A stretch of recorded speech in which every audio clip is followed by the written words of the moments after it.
हाय viewers, आज मैं आपको शरत चंद्र चट्टोपाध्याय द्वारा लिखी गई कहानी दत्ता सुनाऊंगी। तो चलिए शुरू करते हैं ये कहानी।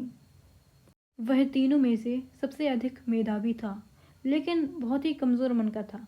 फिर उस समय उसके ब्राह्मण पिता जीवित थे, जबकि यह बला शेष दोनों मित्रों के सिर पर नहीं थी। कुछ समय पहले पिता के स्वर्गवास के बाद बनमाली कृष्णपुर का जमींदार हो गया था और रास बिहारी राधापुर की अपनी सारी जमीन जायदाद का एक क्षत्र सम्राट। इसलिए थोड़े दिन बाद ही दोनों मित्र ब्रह्म परिवारों में विवाह करके और शिक्षित पत्नियां लेकर घर लौट आए। लेकिन दरिद्र जगदीश को यह सुविधा नहीं मिल सकी। उसे ठीक समय पर कानून पास करना पड़ा और एक गृहस्थ ब्राह्मण की 11 वर्ष की कन्या से विवाह करके रुपए कमाने के लिए इलाहाबाद जाना पड़ा। लेकिन शेष दोनों को जो काम कलकत्ता में बिल्कुल सहज जान पड़ा था, वही गांव लौटने पर अत्यंत कठिन हो गया।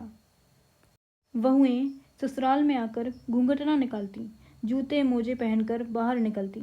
यह तमाशा देखने के लिए गांव के लोगों की भीड़ जुटने लगी और गांव भर में ऐसी भद्दी आवाजें कसी जाने लगीं कि संपूर्ण रूप से असमर्थ हुए बिना कोई भी पत्नी को लेकर गांव में नहीं रह सकता था। बनमाली के पास उपाय था, इसलिए वह गांव छोड़कर कलकत्ता जाकर रहने लगा और केवल जमींदारी के भरोसे न रहकर उसने कारोबार भी आरंभ किया। लेकिन राष्ट्रबिहारी की आमदनी थोड़ी थी, इसलिए कानों में रुई लगाकर और एक रूप अपनी पीठ पर रखकर, अर्थात बिना किसी से कुछ कहे सुने, अपनी विदुषी पत्नी के साथ समाज से बहिष्कृत होकर एक घर होकर रहने लगा। इस प्रकार तीनों मित्रों में से एक के इलाहाबाद, दूसरे के राधापुर में और तीसरे के कलकत्ता में रहने के कारण जीवन भर कुंवारे रहकर एक ही मकान में निवास करके एक ही संदूक में रुपए जमा कर देश हित में खर्च करने की प्रतिज्ञा स्थगित हो गई और बरगद का साक्षी वृक्ष किसी के विरुद्ध अपराध लगाए बिना मन ही मन हंसता खड़ा रहा। इसी प्रकार बहुत दिन बीत गए।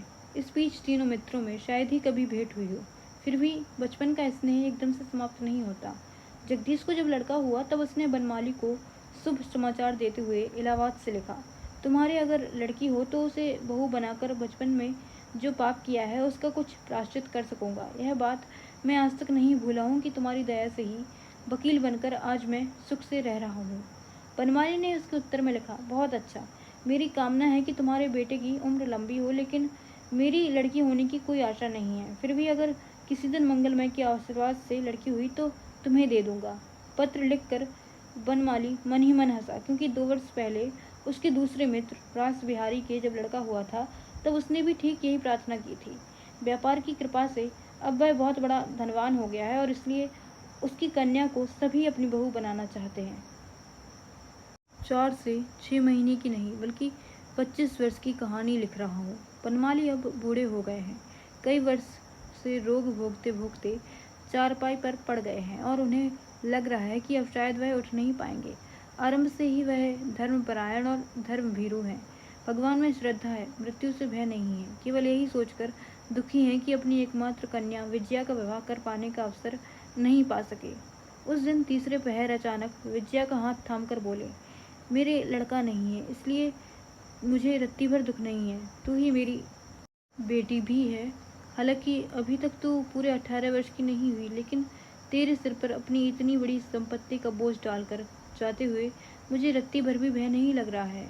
तेरी माँ नहीं, भाई नहीं, कोई बूढ़ा काका काकी दादा दादी तक नहीं, तो भी मैं अच्छी तरह जानता हूँ कि मेरा सब कुछ सुरक्षित रहेगा। केवल एक अनुरोध है बेटी, जगदीश जो चाहे करे और जैसा चाहे करे।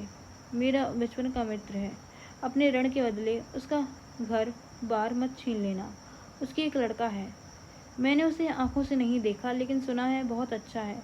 पाप के अपराध के लिए उसे निराश्रित मत करना बेटी, यही मेरा अंतिम अनुरोध है। विजया ने रुद्धे गले से कहा, बापू, तुम्हारा आदेश मैं कभी नहीं टालूंगी। जगदीश बाबू जितने दिन जिएंगे उन्हें तुम्हारे समान ही मानूंगी, लेकिन उनके न रहने पर सारी संपत्ति उनके लड़के के लिए बेकार यूं ही क्यों छोड़ दूंगी। उन्हें तुमने भी आंखों से नहीं देखा, मैंने भी नहीं देखा। अगर वह सचमुच ही पढ़े लिखे हैं तो आसानी से अपने पिता का कर्ज चुका देंगे। Thank you for watching.